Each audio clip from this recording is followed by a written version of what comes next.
శ్రీమాత్రే నమ. జై గురు దత్తాత్రేయ నమ. ఏప్రిల్ 1వ తారీఖు నుంచి 15వ తారీఖు మధ్యలో జరగబోయే పక్ష ఫలితాలు మకర రాశి వారికి ఏ విధంగా ఉండబోతున్నాయి అన్న విషయాన్ని మనం ఈ వీడియోలో పరిశీలిద్దాం.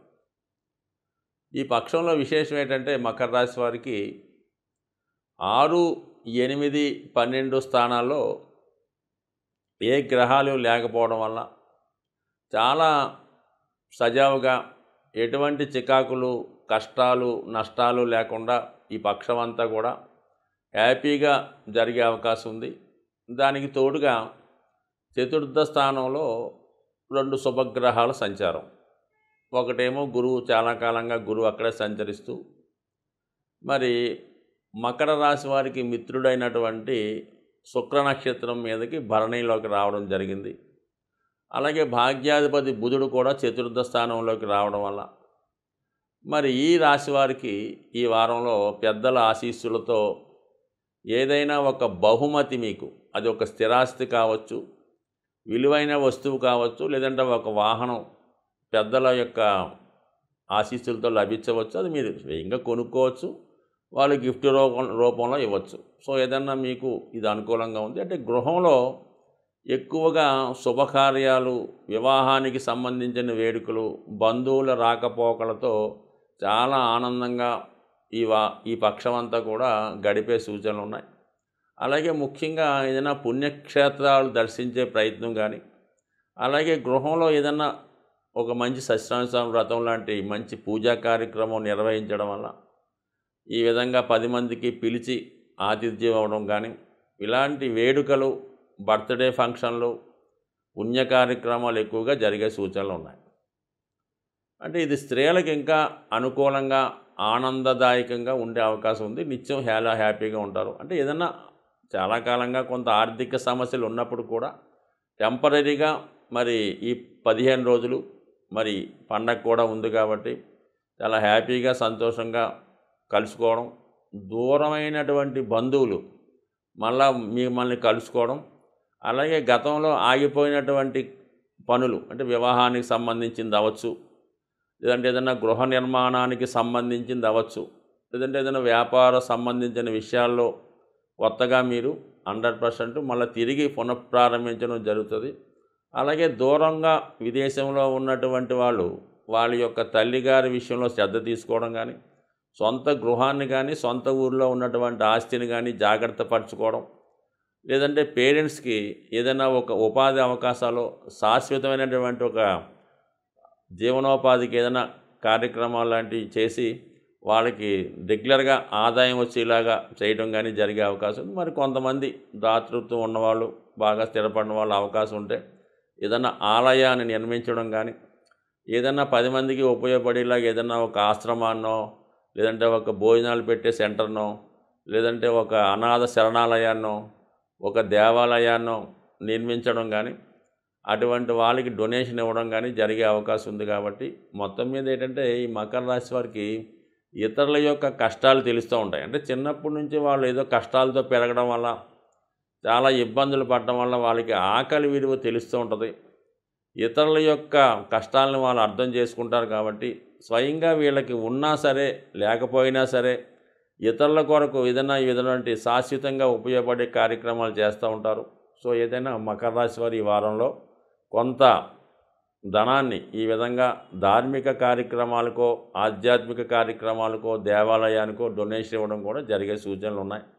సో అలాగే మరి కుటుంబ విషయాల్లో మాత్రం కొద్దిపాటి విభేదాలు, తర్జన భర్జనలో తప్పకపోవచ్చు. అంటే ఒక విధంగా ఏదైనా స్థిరాస్తి అమ్మడం ద్వారా కానీ, లేదంటే మీ కుటుంబానికి రావాల్సినటువంటి ధనం ఏదన్నా రావడం కానీ, చాలా కాలంగా ఆగిపోయినటువంటిది ఏదైనా ధనం రావటం, దీనివల్ల ఏంటంటే ఈ కుటుంబ సభ్యుల మధ్య కొంత వాదోపవాదాలు, అభిప్రాయ భేదాలు రావడం జరుగుతూ ఉంటుంది. సో అలాగే ఉమ్మడి కుటుంబంలో ఉన్నవాళ్ళు ఎవరన్నా ఉంటే మరి ఆ కుటుంబంలో ఒకరికి విదేశ అవకాశం కానీ, దూర ప్రాంత అవకాశం రావడం వల్ల కుటుంబం విడిపోవడం లాంటివి జరిగే సూచనలు ఉన్నాయి. అది కొంతమందికి నచ్చవచ్చు, కొంతమందికి ఇబ్బందికరమైన విషయం కూడా కావచ్చు. కానీ కొంత తప్పనిసరి పరిస్థితుల్లో కుటుంబ శ్రేయస్సు రీత్యా మీరు మౌనంగా వహించడమే మంచిది తప్ప మరి పోయిన వారిని వెళ్ళిపోయిన వారిని పట్టుకొని బతిమాలడం వల్ల తిరిగి మిగతా ఉన్న వాళ్ళకు కూడా ఇబ్బంది వచ్చే అవకాశం ఉంది. కాబట్టి ఏదన్నా మీరు ఒక ప్రేక్షక పాత్ర వహించడం, వెళ్ళిపోయిన వాళ్ళు వెళ్ళనివ్వండి, రావాల్సిన వాళ్ళని రానివ్వండి. ఇప్పటికి సరే ఏదైనా మొత్తం మీద మంచే జరుగుతుంది కాబట్టి జాగ్రత్తగా వ్యవహరించడం మంచిది. మరి అయితే ఏదన్నా స్థిరాస్తి సంబంధించిన ఆదాయం రావడం వల్లే కుటుంబంలో గొడవలు ఏర్పడతాయి కాబట్టి కొంచెం జాగ్రత్తగా వ్యవహరించండి. ఇక ముఖ్యంగా తృతీయ స్థానంలో అష్టమాధిపతి 3వ స్థానంలో శుక్రుడితో సంచరించడం, అంటే శుక్రుడు ఒక విధంగా ఈ రాశి వారికి యోగకారకుడు, దశమ స్థానాధిపతిగా 3లో ఉండడం, అష్టమాధిపతితో కలియడం, ఇవన్నీ ఎలా ఉన్నాయంటే కంపల్సరిగా కొంతవరకు ఉద్యోగంలో తప్పనిసరి మార్పులు, కొంత అభివృద్ధితో కలిగిన మార్పులు కూడా రావచ్చు. అయితే ఏంటంటే మీకు రావాల్సింది ఏదో కారణం వల్ల చివరి నిమిషంలో ఎవరో పైరవి చేయడం వల్ల మీ దగ్గర నుంచి ఏదో ఆశించో రావాల్సినటువంటి ఫలితం సకాలంలో రాకపోవడం వల్ల కొంత ఇబ్బంది కలిగే అవకాశం ఉంది. అలాగే మీకు వచ్చినటువంటి అభివృద్ధి రాకపోగా ఏదో ఒక నింద లేదా ఒక అపకీర్తి, ఏదో విధమైన చికాకు మీ మీద అభండాలు వేసే సూచనలు ఉన్నాయి. కాబట్టి చాలా వరకు జాగ్రత్తగా వ్యవహరించండి. ముఖ్యంగా ఈ రాశివారు స్త్రీల విషయంలో చాలా జాగ్రత్తగా వ్యవహరించడం మంచిది. ప్రభుత్వ అధికారులతో జాగ్రత్తగా వ్యవహరించడం మంచిది. సో ఏదో కారణం వల్ల అధికారంలో ఉన్నటువంటి స్త్రీలతో కానీ లేదంటే ప్రభుత్వ ఉద్యోగులతో కానీ మీకు ఏదో ఇబ్బంది రావడం, దానివల్ల మీరు కొంత చికాకు గురవడం కానీ, నష్టానికి గురి కావడం కానీ, అనవసరంగా ఏదన్నా కేసులో ఇన్వాల్వ్మెంట్ అవ్వాల్సి రావడం కానీ జరిగే సూచనలు ఉన్నాయి. ఏదైనా స్ట్రైట్ ఫార్వర్డ్గా వెళ్ళండి. తర్వాత భగవంతుడే ఉంటాడు కాబట్టి మీ నిజాయితీయే మిమ్మల్ని ఎల్లవేళలా కాపాడుతుంది. బట్ ఏదైనా అంతిమ విజయం మీకే లభించే అవకాశం ఉంది. ఈ పక్షంలో ముఖ్యంగా మనకి నూతన సంవత్సరం ఉగాది ఏప్రిల్ 9వ తారీఖున రావడం జరుగుతుంటుంది. అయితే ముఖ్యంగా కొత్త పంచాంగం వచ్చినప్పుడు ప్రతి ఉగాది సంవత్సర ప్రారంభంలో ఆ పంచాంగంలో ఉన్నటువంటి విశేషాలు, మంచి చెడ్డలు తెలుసుకోవడం జరుగుతూ ఉంటుంది. అంటే జ్యోతిష్ శాస్త్రం మీద నమ్మకం ఉన్న వాళ్ళు ఎవరైనా సరే ఖచ్చితంగా ఆ ఉగాది రోజు పంచాంగ శ్రవణాన్ని వినడం వల్ల గ్రహాల యొక్క అనుకూలత జాతకులకి ఏర్పడడం జరుగుతుంది. ఏదైనా చెడు గ్రహాల ప్రభావం మీ మీద ఉంటే ఆ ఉగాది రోజు ఆ పంచాంగ విషయాలు తెలుసుకోవడం వల్ల ఆ చెడ్డగా ఉన్నటువంటి గ్రహాలు కూడా మీకు అనుకూలంగా మారడం జరుగుతూ ఉంటుంది. అలాగే ఉగాది నాడు మీరు తిన్నటువంటి ఉగాది పచ్చడిలో ఏ విధంగానైతే పులుపు, ఉప్పు, తీపి ఈ షడ్రుచులు లాంటివన్నీ అందులో ఉంటాయో అలాగే గ్రహాలు కూడా మనకి మంచి చేసే గ్రహాలు, చెడు చేసే గ్రహాలు, ఉపకారం చేసే గ్రహాలు అన్నీ ఈ ఉగాది పచ్చడిలో ఉన్నటువంటి రుచుల్లాగే ఈ గ్రహాలు కూడా వాటి స్థాయిని బట్టి జాతకుడి మీద ప్రభావం చూపడం జరుగుతూ ఉంటుంది.